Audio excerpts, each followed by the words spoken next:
The soul স্টেজে আমি সৌমিতা। আজ আবার একটা কথা নিয়ে তোমাদের সাথে। আজ বলছি তোমার শক্তি প্রকাশের কথা। তুমি কি নিজে বুঝতে পারো কোথায় তুমি সবচেয়ে শক্তিশালী? তোমার চোখে না অন্যের চোখে? কোথায় দেখতে পাও সেটা? অনেক সময় অনেক মানুষ আছে, তার যে ক্ষমতা, তার যে প্রতিভা, তার যে শক্তি, সেটা সে প্রকাশ করতে পারে না, নিজেকে আড়াল করে রাখে।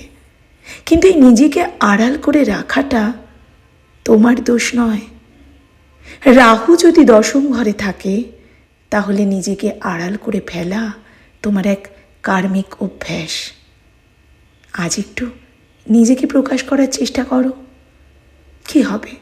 নিজের আলো, নিজের ক্ষমতা, নিজের শক্তি, নিজের প্রতিভা প্রকাশ তো করতেই হবে, না হলে যে তুমি পিছিয়ে পড়বে। তাই নিজের আলো প্রকাশিত হোক। আর যদি মনে হয় যে একে কীভাবে আমি আরও মেনটেন করতে পারবো, এ বিষয়ে আরও কী করে জানতে পারবো, তাহলে আছি তোমার বন্ধু আমি সৌমিতা। আর যতক্ষণ পর্যন্ত আমাদের যোগাযোগ না হচ্ছে, ততক্ষণ অবধি আলোয় থেকো, ভালোই থেকো।